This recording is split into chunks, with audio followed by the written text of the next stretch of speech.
Today I'm going to crack open and take a look at Herman Luttman's The Rock of Chickamauga, published by Flying Pig Games. This is a Black Swan game.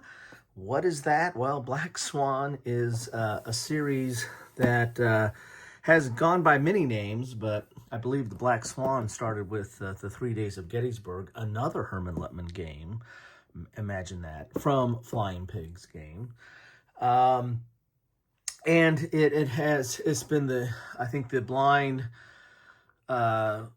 sword series and some other, there's been other names for it because they're been produced by other publishers. But what they generally have in common is a similar system, mechanics, and the designer, Herman Luttman, who was kind enough to send me the Rock of Chickamauga. I reached out to him and said I was traveling Kilroy from the road and took a brief video of a statue of this person right here, the Rock of Chickamauga, and had sent that to Herman and said, hey, I guess this will have to replace me not doing a review of this. And he immediately got with the good people at Flying Pig Games and got me a copy of it. So here I am, or here it is. I had kickstarted this, Most Fearful Sacrifice, and was very, very pleased with this. And I'll put a link to some of my previous videos of both unboxing and after action reports and some of the play of this game, like this game and like this series. So this is kind of a no-brainer or a duh moment for me in that this looks like a great game.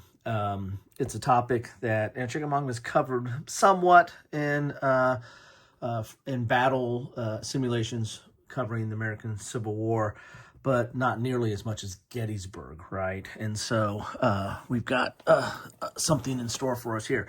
I'm having a little trouble lifting this, not only because I just had surgery on my right wrist and I need surgery on my left wrist, but more so because this is a rock. This is a chunk of stuff, just like the Gettysburg game. Flying Pig has spared no tree in the manufacture of this. Yes, there were trees that were harmed in the manufacture of this game here. So let's take a look at the back here. As you can see, it's a large oblong box here that has a lot of stuff in it. Looking at the back here, and I might have to go a little bit closer because my peeps are not what they used to be.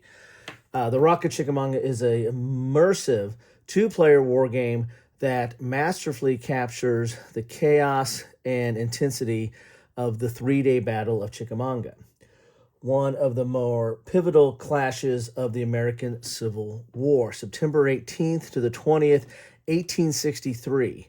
Leveraging the claimed Black Swan American Civil War system, first introduced in the award-winning A Most Fearful Sacrifice. Yes, it is award-winning, and it was award-winning for the Charles S. Roberts Awards, which I am associated with. Anyway, this game delivers a perfect blend of strategic depth and accessibility, staying true to the essence of the war's unpredictable nature. The Black Swan system is a close relative to the popular Blind Swords series, puts players in command of a large-scale operation while prioritizing the critical elements of warfare. The fortunes of war, the frictions of war, and the fog of war. Oh, I like that. It's kind of rings off the tongue there. This dynamic design keeps the action tense and thrilling, ensuring that no two battles ever unfold in the same way. Success demands more than tactical acumen. Players must adapt to unforeseen circumstances and shifting battlefield conditions. Featuring 16 unique scenarios, the Rock of Chickamauga accommodates a range of playstyles. Engage in smaller focused skirmishes on a single section of map, battle across a new middle map for the mid-size engagements, or experience the full sweep of the three-day campaigns in an expansive double map setup. Each scenario meticulously crafted to challenge players' decision-making, simulating the pressures that historical commanders faced as they grappled with Fate's hand. That Fate's hand is kind of demonstrated in the command structure. You know, you're going to have a deck of cards that basically is, I think the system earlier did chit pull. This is all done by cards now, or at least the blind, most fearful sacrifice was. I imagine it's the same system in here. But instead of a chip pull, you got these cards that you're going to draw, and that's going to determine, you know, what units you can activate and what kind of activations you can have. And so that gives you a little bit of that, you know, chaos and, you know, simulating command that, you know, the orders is not a perfect information type situation. The orders have to travel from the leader to the underlings to the troops, and then they still might mess it up, right? And so that's what's kind of captured in there. Whether you're a seasoned wargamer or history enthusiast looking to explore the high stakes of 19th century warfare, the Rock of Chickamauga offers an unforgettable journey into the heart of the battle that nearly altered the course of the Civil War. So there we have that here. And I have been to this battlefield on more than one occasion. My father grew up in the South, and we would travel to the South every summer, maybe more than once. And I would and on a few of those occasions, we would stop at this battlefield. I probably, now that I'm a little bit older, I probably need to take my kids there and well, actually, I did take my kids there on one of my journeys as a adult, and I did most of the tour while they weren't as interested. Can you imagine that? Who would not be interested in walking on a battlefield in the middle of a summer? All right, so one thing I think I read on the back here, that just like in A Most Fearful Sacrifice, it's in the style of the late Rick Barber. The map in A Most Fearful Sacrifice is a Rick Barber map. I think it was one of the last, if not the last, maps that he designed or put together. So this says this in the style. So it'd be interesting to see that tribute in here, because his maps are very unique, very distinctive. And I actually did a whole kind of memorial in memoriam for him on his passing.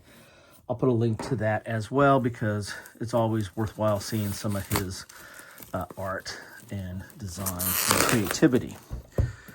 But now we're talking about Mr. Lutman's creativity here, and Flying Pigs, man, I need my coffee with Kilroy. Flying Pigs, production level of that, as we get this open here. Oh, before we crack all the way in, I've got teasers. This also came along with it. This is a set of dice. What does it say here? Custom dice. So that's kind of cool. Looks like they're embossed. Some leaders on there. Gotta like that.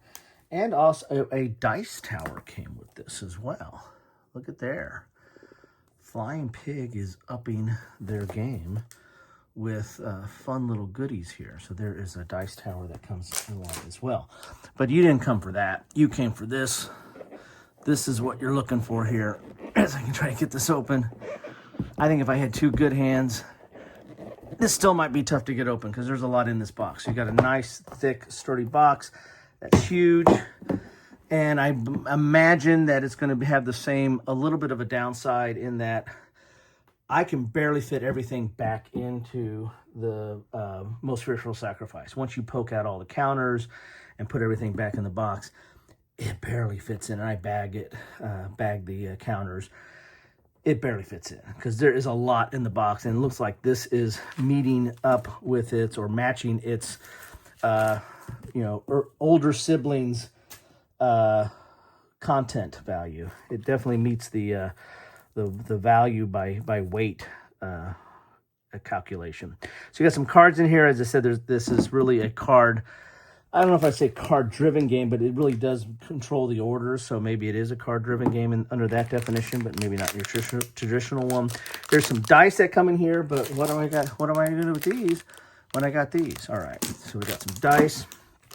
We have a rule book here. Oh, there's a lot in here. This has got like a, what is that? It's got like a slip cover. So we'll take a look at that in a second. Let's just see what all the contents are. So here are the counters. Look at that. There is quite a thick number of counters in there. Double-sided. Like, we're going to take a look at that.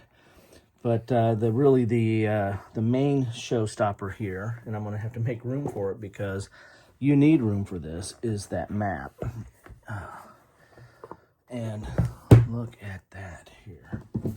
I'm definitely going to have to go up Periscope to see some of this stuff. But it's definitely in the Rick Barber theme or genre or whatever you want to call that. Style, maybe. Style's a good word. And look at this. Oh, man, this is a lot here. And it's double-sided. So, as it was saying on the back, that there's several different scenarios. And it's, let me go up Periscope just a little bit so we can see a little. You're going to see all my rough edges of my room here a little bit. But that's okay. We're among friends. I trust you guys. All right. So, it's a pair of pants type board, as you can see, with the two legs there. You can see that Rock of Chickamauga on the top there.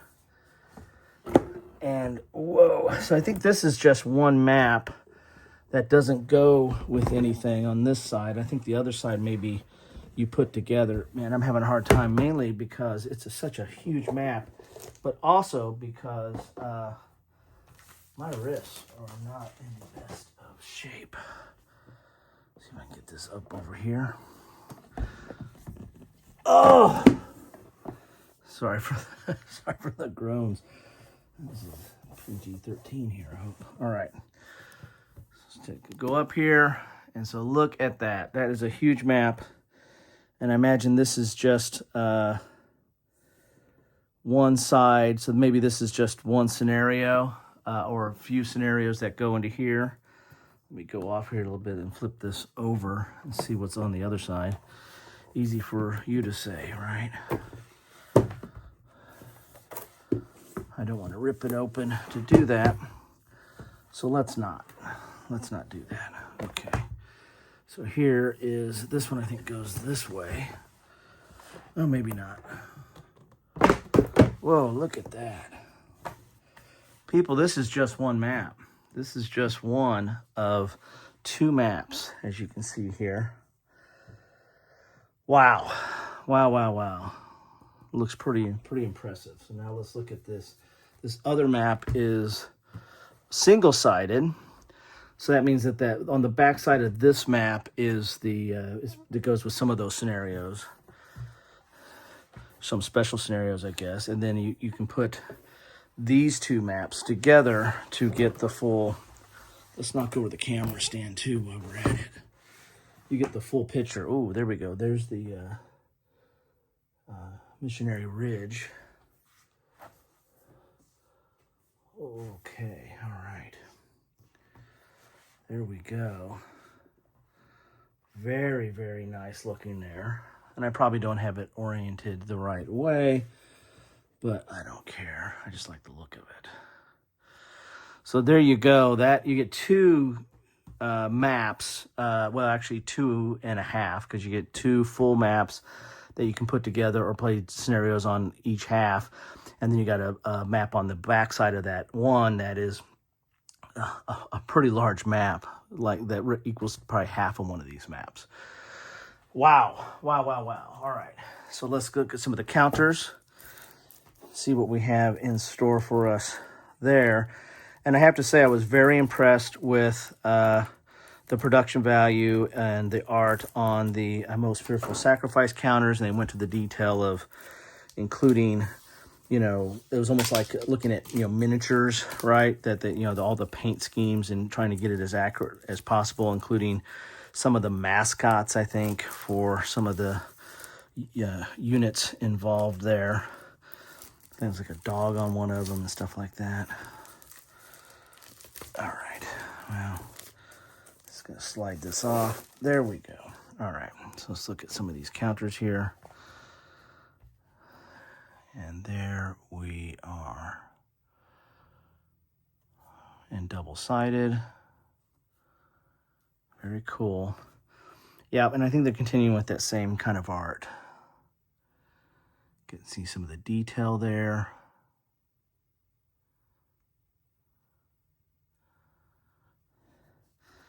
These are the Union forces. Double-sided. Very nice. And good thickness, as you can see right there. And pre-rounded, somewhat, so you don't have to, cut, clip. I'm not a real clipper. I clip every once in a while, but only when I have to at clip point, gun point, something like that. All right. Very nice indeed. And some more Confederate forces. Look at that. All right. And then the rest of them plus some markers for your shaken. Kind of show your status markers there.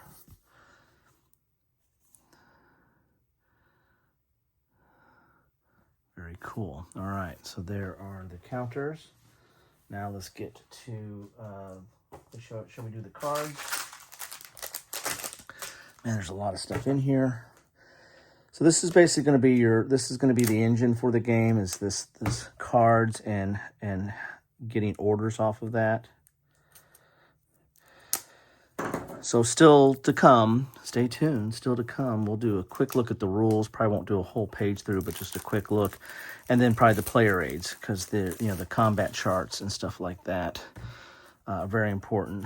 When they did the first run of Most Fearful Sacrifice, there was some concern over the combat chart because it was really very small print. I mean, my peeps have a hard enough time, but this was really small print. And I think they came out with a larger viewable set of that, but I have the first edition because I kickstarted it. So here's some of your cards here, and there's like a linen finish on it. They're not overly thick, but still good quality linen finish there. And you get some of your cards. So this forest unit will be able to act, and based on this would be some of the commands that what it can do.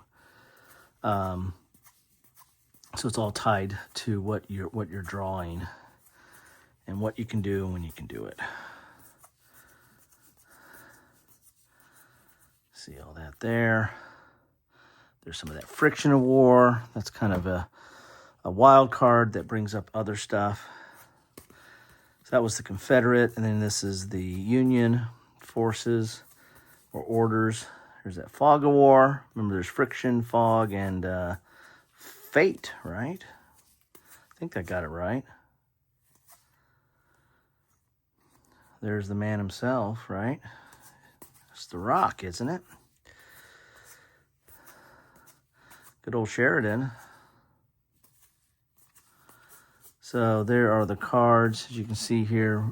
Very, very important in this game in simulating the command structure and the chaos associated with the command structure. So here's the rule book, and we got a scenario book.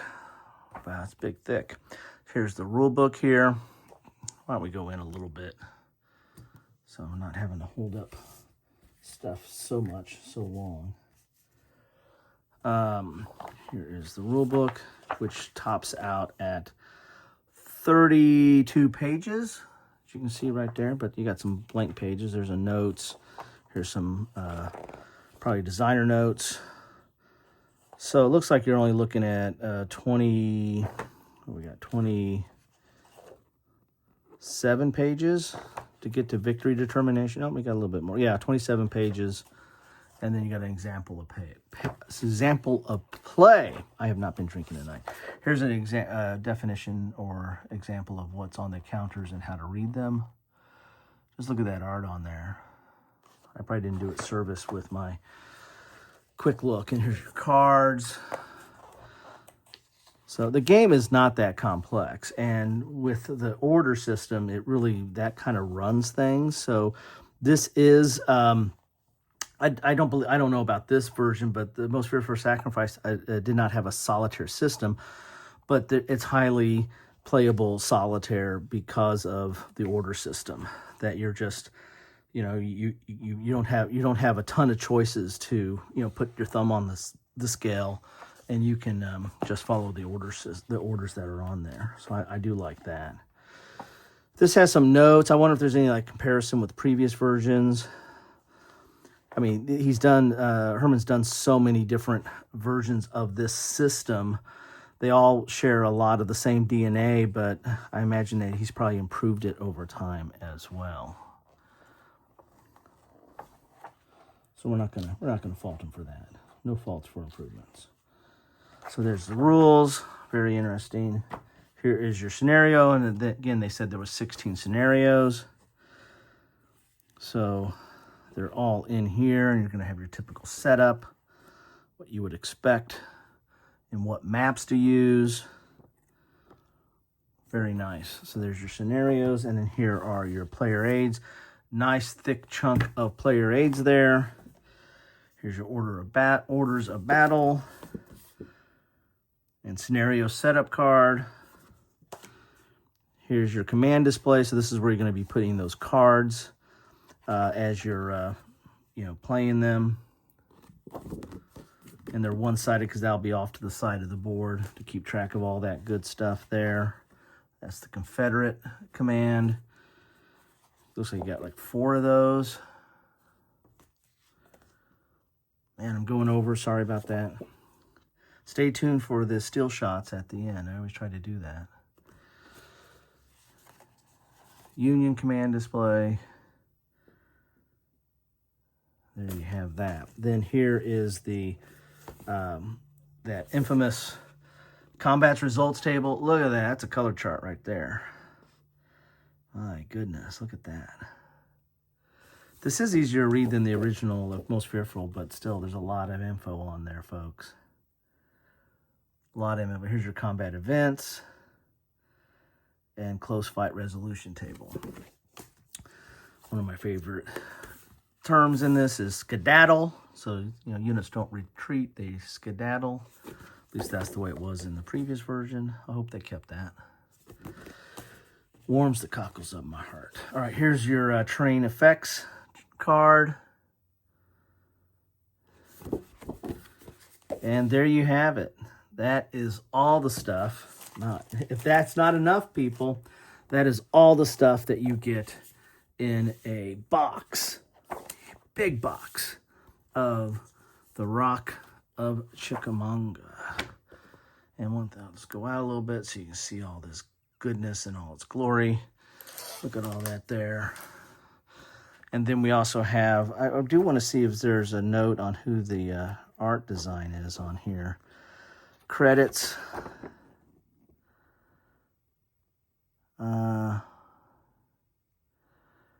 David Powell has helped out to the map design. So I'm not sure who did the map. I'll read it up and look at it later there. But there you have it. Just a lot there, and it all looks good. And if you like A Most Fearful Sacrifice, this is like a no-brainer. This looks really good and an excellent continuation of a very fine system and a very interesting battle to boot. So there you have it. That's what I have for you today. I'll take some stills of this, put it at the end here so you can maybe get a little bit better view than my rough look through. But anyway, want to thank Flying Pig Games for this copy, and also want to thank Herman Ludman for sending this to me, but more importantly for designing this. Keep up the good work, sir. And I, for one, greatly appreciate it, and I know others do too. Anyway, thanks all. Take care.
Thanks for watching.